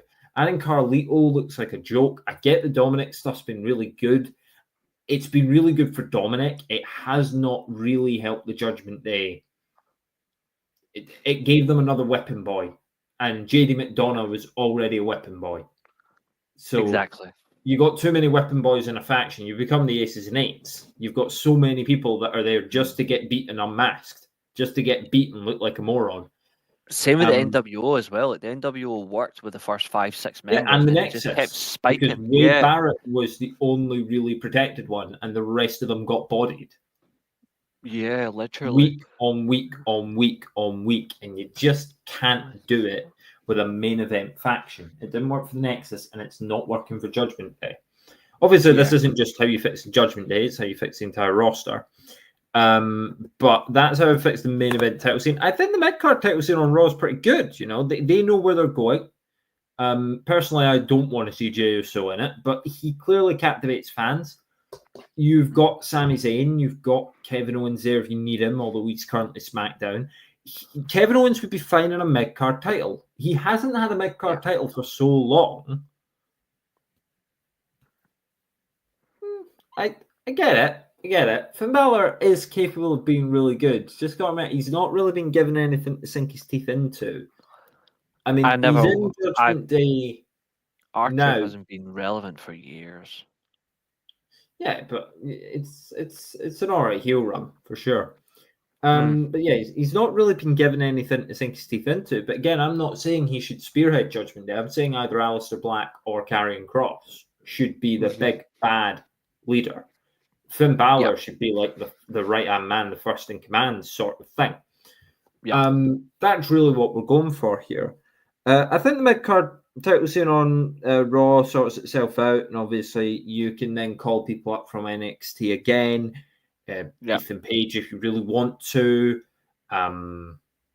Trick Williams, when he eventually comes up, will obviously be a charismatic babyface for that. I would probably move Andrade. Yeah. I'd move Andrade, and I would get him involved in the IC title because, okay, he's already failed at the US, and he can't exactly just go and beat LA Knight now. Yeah, it would make sense. Yeah, and the SmackDown mid-card, SmackDown needs a lot more help because right now you got Cody and Solo. It's gonna this is main event, obviously. Cody and Solo. It's gonna gear itself up for Roman. Roman's gonna win the belt at some point. Have a short babyface title reign and ride off into the sunset. You've got to plan for after Roman. Cody's still gonna be there. I reckon one of Punk or Rollins moves, and it's probably gonna be Rollins, isn't it? You would think that, yeah. If it's neither of them, then it's Drew. I think Netflix would be happy to see Rollins go. Then how do you keep Punk and Drew on the same show? That's tough. You still could. Punk's obviously Raw. So do both Rollins and Drew go to SmackDown? You could make that work. I mean, Cody hasn't fought Rollins in a couple of years, and he hasn't actually fought Drew. He's just gone back and forth with him. So it's a match that's waiting to happen. Is there anyone I would pull in? I mean, maybe Braun Breaker, but I feel like he'll just be on the main event scene of Raw soon enough. So with Paul Heyman managing him. Yeah, so there's no need to do that. Are any of the Samoans going to be good enough for that? I don't see it. I don't see Solo actually staying around in this. I think LA Knight could do it. And then you've got to remember, they've got AJ Styles, they've got Randy Orton. I've obviously mentioned Kevin Owens and Sami Zayn, though I think they're now ready to go mid-card for a bit. Mm-hmm. Randy Orton probably should be mid-card as well, to be fair. But certainly for AJ Styles, he should still be main event, and he should still feel important. So maybe Rollins dethrones Cody, and then AJ dethrone Rollins. And you have a nice back and forth there. Maybe trade the belt a few times, Maybe even trade the belt between the three of them. So Cody, Rollins, Styles, Rollins, Cody, Styles. You have some nice series of matches. You blow it off in a triple threat. And then whoever you want to win wins. And Punk's always lurking in the shadows if he did decide to come over to SmackDown. But again, I think he'll be on Raw. Anyone that I think they would actually call up, I mean, I would love to see Jay White take the move because I feel like he's just always going to be a bridesmaid in AEW, and I really want to see him do well. I think he's fantastic, and I think he should be world champ. I would make him world champion right now. Really well. Dexter Lumis is more interesting than Finn Balor's character. That's fair. I mean, yeah. I suppose just he's less established. I suppose, but yeah. Anyone else from independents that I would bring, or from AEW that I would bring across? No, I think Aleister Black's stand out and Jay White's stand out for me, and then the rest, I think I'm happy enough in AEW right now, remembering that I want the best for every company in this scenario. I wouldn't really pull anyone up from NXT right at this moment. I don't think anyone's ready. I think the fact that they have to rely on Joe Hendry to main event one of their shows is maybe a sign of that. I'm absolutely dropping Alpha Academy from WWE. Personally, I'm dropping them. Oh, I could have went through the sackings and given you 20 to 25, but time is the enemy. Yeah, I would sack those two straight away. This might sound harsh to people, but I'm saying it true. Now's the time where I'm sacking The Miz and R-Truth. That is a bit harsh, actually. I think R-Truth at 50, he ain't funny anymore. It just doesn't work. And I think the Miz, I'm not sacking because I think he's terrible. I'm sacking him because I think right now the writing's on the wall. He should just go to Hollywood. He should just go. It doesn't mean he's awful in any shape or form. He should just go because it fits him, and he should do it. I'm sacking Jey Uso. Sorry, I'm sacking him. But I don't care that he's over. I just don't think he's good enough. I agree with you demoting. Yeah, but he's an absolute twat. The guy, like like his how he is behind the scenes and politically, he's a fucking nightmare. But I'm getting rid of them. I think now's the time where the Street Profits need to be considered for the. Or is it time for maybe to consider cutting them as well? Because I think or maybe just one of them. Dawkins, I don't think is particularly interesting. I mean, Montez Ford has potential. One of the, I think Tama Tonga needs to be told to stop acting like Ratatouille. Otherwise, he needs to go. There's not much else after that, Fireco. There's a lot of talent you can work. I think Tama Tonga could fold nicely in the mid card. Yeah, as long as he's got that capability. To be fair, I don't advocate for war, so it doesn't matter if you served in one. Makes no difference to me. Doesn't make any difference. What he said about other people was disgusting. He's just wrong. I do get your Jay White sentiment. I love Jay White. I think you need to look at talent who fit them in the mold and works. Even though I don't particularly like him, I think the likes of MJF, I think Ricky Starks, they suit. I think they suit WWE more than they suit AEW. And the base of it, I think that's me just not saying I want them out. Like I think when I'm looking at style and etc., it just seems to work. It seems to have like the right feel based on like how they act. Like they are far better like mic workers to ring workers, and I think as well that's a key strength for WWE is like how you're on the mic. It definitely is a strength when you can work on the rest gradually through time. I think it seems to work in that element, and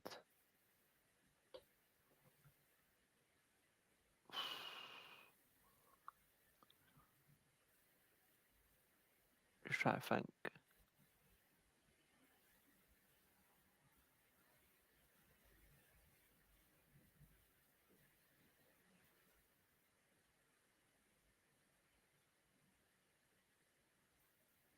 Who else would I consider?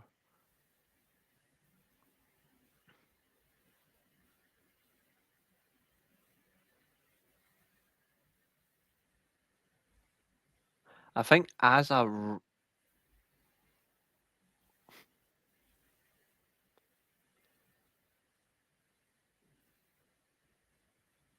I think WWE might regret. I know we mentioned Lashley earlier on, but another person I think they might regret because they don't have a lot of giants or big men that you can actually enjoy in the round, and the fans did like him. I think they might regret letting Omos go. I don't particularly understand Omos anyway. I'm not a fan of his, but I think he was there in a way for the taking. They could have done something with him, but they backed out so quickly. And I think that was maybe the wrong decision. But apart from that, I'm not sure.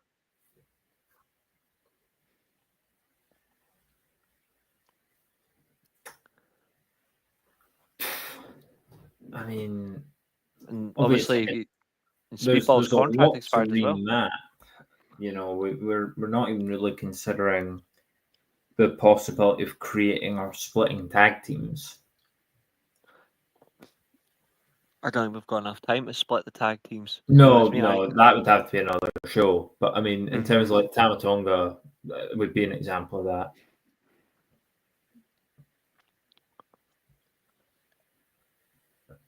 He was a greater heel 5 months later, the guy. At that point, they were still finding the feet. I'll still advocate James Storm, as good as a heel he was never better than Bobby Roode as a heel. They should use him from instead of as a producer, even though he's a great producer, they should use him as a manager for talent. He'd be another one that's just like a really good individual to learn from. It's clever. There's a variety. I think as well. It's time to start phasing out. You're not gonna like this, but it's because of the bloody LWO verse, and it just doesn't fit for him anymore. They should push up. They need to push up the Emperor. But in terms of the LWO, it's time to start fading Rey Mysterio. It's not a taste of like He'll not retire. a taste. It's time to start fading him out though. I think it's time. Not a disrespect to him. He is a legend. I just think it's time where you just start to ease him out a little bit. He doesn't need all the time there. You can still bring him in as a special occasion and it's enjoyable. But I don't necessarily think he needs to be there as much as he is at the moment. I don't think he's needed. I think you can fade him out and bring him in for like maybe back at the Rumble. Yeah, no, but remember, he's there because we're keeping him for. He'll put Dominic over and leave. If his last match is that, then yeah. Yeah, I think that makes sense, and it's probably coming this year. Yeah. If he's fit, of course. If he is, yeah. But they'll keep it for WrestleMania, and it will probably be this WrestleMania. Mm-hmm. Right, we should probably get on with it. It is looking like a 9:45 finish. We'll probably end somewhere in between that. But a quick old jump onto AEW. Yep. And what we would do to fix that. So obviously, I've in an ideal world removed two people that AEW aren't necessarily using.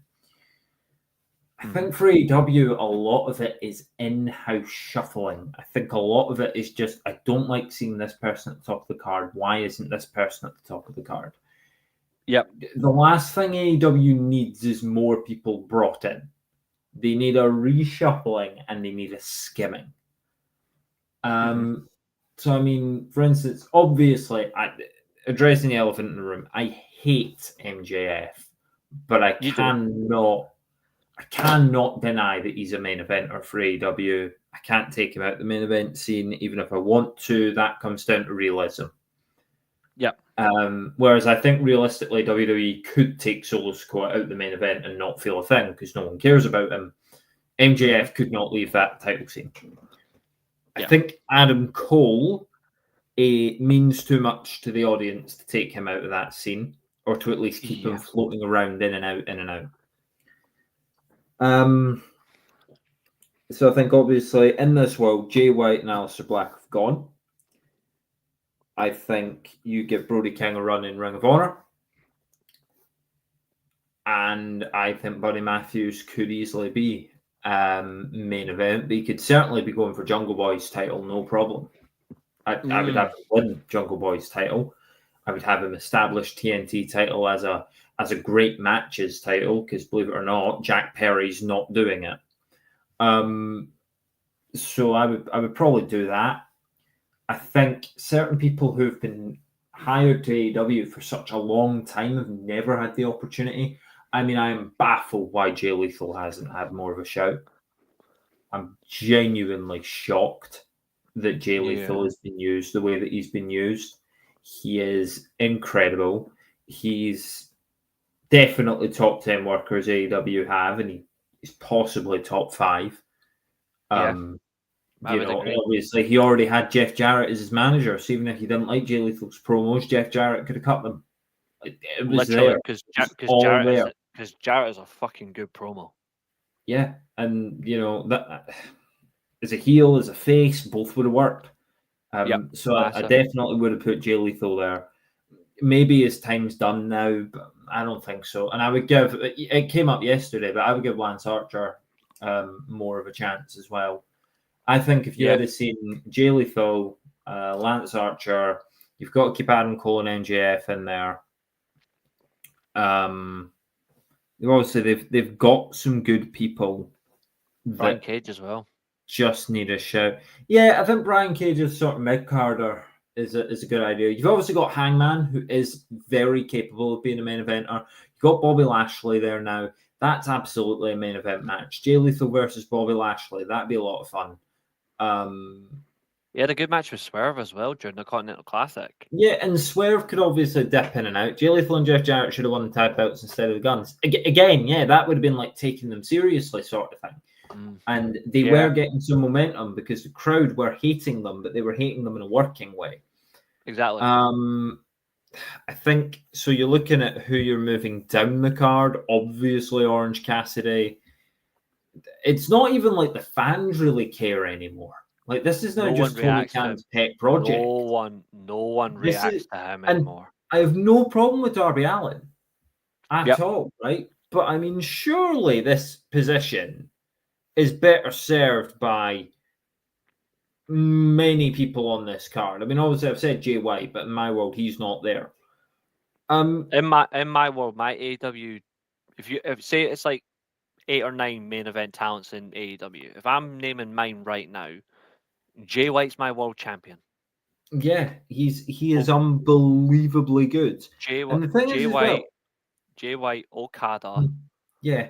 Okada, of course. Okada should be in the main event scene. I completely forgot about Okada.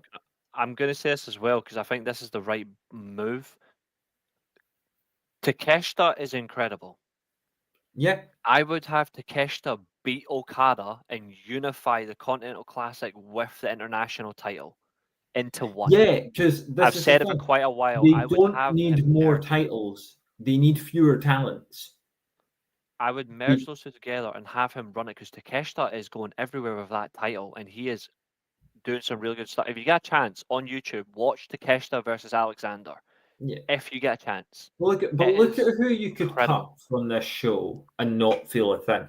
Firstly, I think all the Jericho lot. I like Big Bill, but I'm cutting the rest.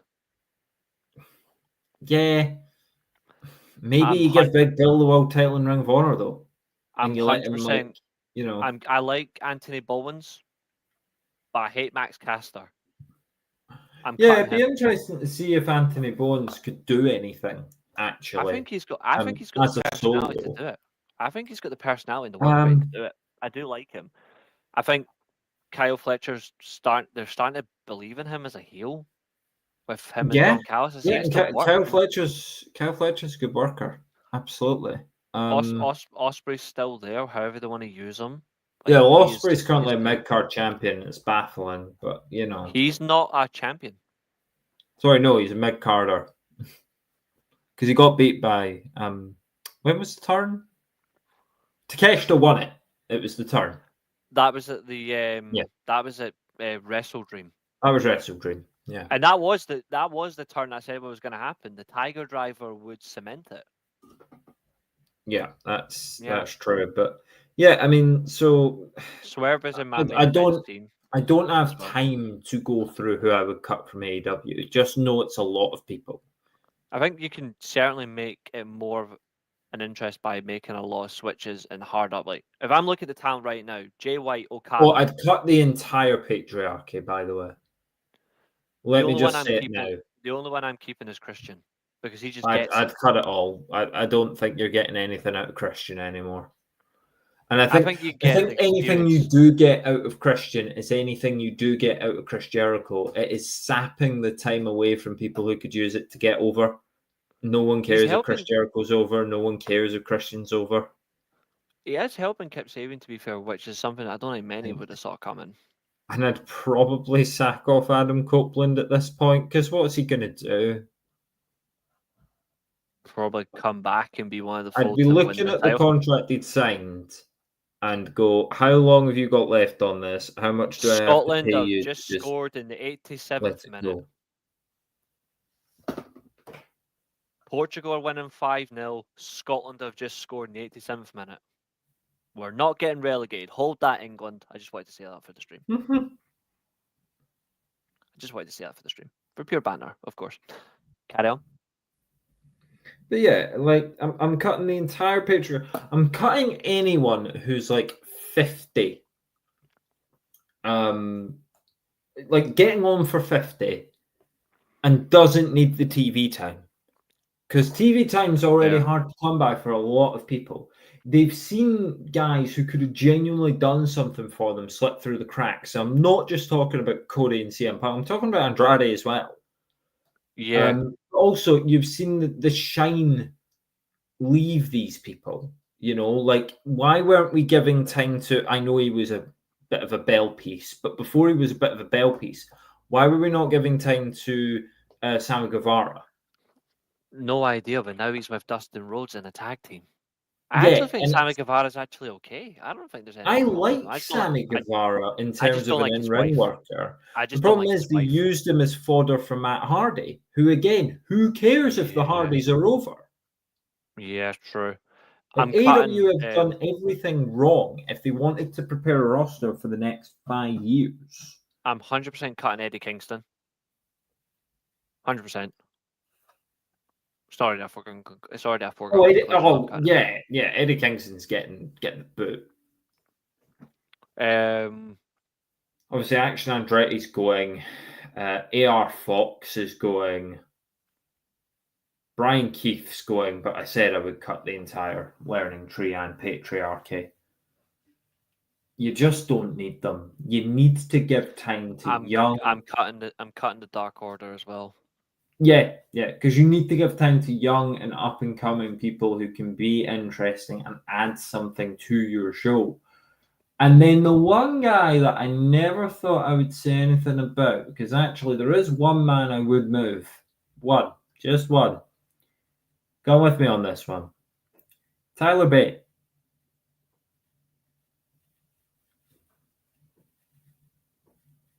I'm listening. They're clearly not working as a tag team. Pete Dunne was last seen doing stuff that almost got him an IC title match. Yeah. He was really good in those matches. He seemed to be doing something. When he went to NXT, he was really good with Trick Williams. Clearly, Triple H really likes Pete Dunne. I think Triple H really likes Tyler Bate as well, but the fans don't like them as a tag team. Absolutely The fans agree. like Pete Dunne, and Pete Dunne has more credit in the bank. Tyler Bate's young, and he's hungry, and he's a different sort of worker. He's very technical, but he's got a very unique style as well. He's got certain things that he does that no one else does. The airplane spin, the weird bop and bang. Moves that would get over with an AEW crowd. This is another guy you could add to your mid-card and see what he did. Because the thing is as well, he's still very young. And you would have the time. You would have the opportunity. I mean, if WWE aren't going to use Austin Theory right, these are the people AEW need to be looking at. Yeah. Not people who are 40 plus and already established and over the hill. As much as you may be excited for MVP Shelton Benjamin and Bobby Lashley to be in AEW, I'm excited for it. I've already said I want Bobby Lashley in that main event scene. He's a great worker. I really like Bobby Lashley. They don't need to keep bringing people in who are 40, 50 years old and established. They need to be bringing in 25, 26, 27-year-old workers who WWE do not see it in, because WWE will be fine without those people, clearly, because WWE is fine without those people. Those people could go to AEW and make a difference, and the fans could like them, and you could get proper, consistent storytelling. Because even if you cut everyone who's 50 plus, and you're like, oh, but there's no Chris Jericho to put them over, there's no Christian to put them over. There is Adam Cole, there is MJF, there is Hangman Page, there's Okada, there's Moxley, there's Cesaro. And there's we've seen that, to be fair. They do so put them over. many people. They will put them over. Like, they will. Yeah, they will. They will do the job. You don't need to be giving time to issues for people that... I mean, Chris Jericho's been beaten so often in AEW. Who cared when Hook beat him? He's another one I'd let go. Yeah. But, I mean, so in any case, that's what I would do with AEW. Is there anything you're looking to add before we end it?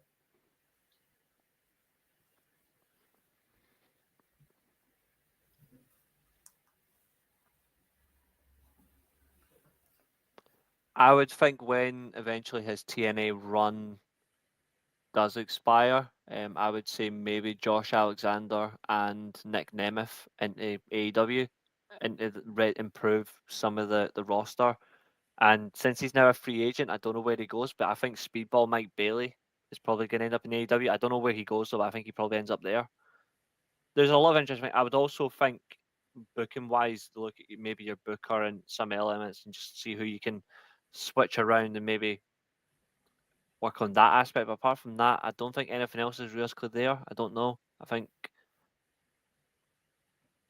they just need to get behind the right talent and stop pushing the likes of Clown Cassidy, Bum Kingston, and Max Can't Rat Caster.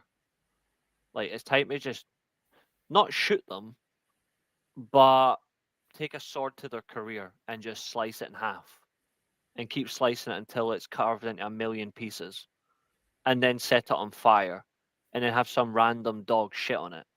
And then that's it. Like that's for me has to be done. I don't believe in the whole Mad King nonsense. Game of Thrones done it properly. I don't want to see Eddie Kingston come back as the Mad King. If he comes back as the Mad Burger King, then cool. I mean, sure, someone will want a burger and chips. Yeah, I mean, we still But don't want to see him. Let's just say, no, like, we don't. he could reinvent every aspect of his personality. To quote a bit for Still Game, he could chop his balls off and come back as his sister. I don't want to see Eddie Kingston, and I'm allowed to make that joke, and you're not. Well, come on, how am I not allowed to be? You're not, because I'm on the inside. I'm on the inside of that joke. Oh, right. So you can use it. I can't Besides, for you that got to basis. remember that joke wasn't a transphobic joke. The point No, it was wasn't. he was already, yeah, and that's one of those things people have reacted, but no. But yeah, and the words Winston off a Still Game, he could chop his balls off and come back as his sister. I don't want to see Eddie Kingston. True. But on that lovely note, I think we've set them all up for good things. I think it's fair trades as well. Like, I think WWE getting Aleister Black and Jay White, AEW getting Tyler Bate, Austin Theory, because of what the potential could be. I think that's honestly fair. Yeah. You've got two guys who are probably kind of fed up of AEW anyway. Jay White's been in multiple interviews and said that he doesn't get why he's not a main eventer. And, well, we know what Aleister Black thinks. Yeah. As for Austin Theory and Tyler Bate, they don't do those sorts of interviews, but you clearly see the potential that's just untapped. I still think the whole thing with Jay White will turn around. I think he's somebody that he absolutely should be, and it's not just myself or yourself that thinks it. A lot of people that does wrestling content think Jay White should be the world champion, and doesn't matter how long he gets it for. He should just be the world champion. He embodies a world champion. He just gets it. Like, get Okada away from the faction he should never have been involved with in the first place, and have him in the world title scene as well.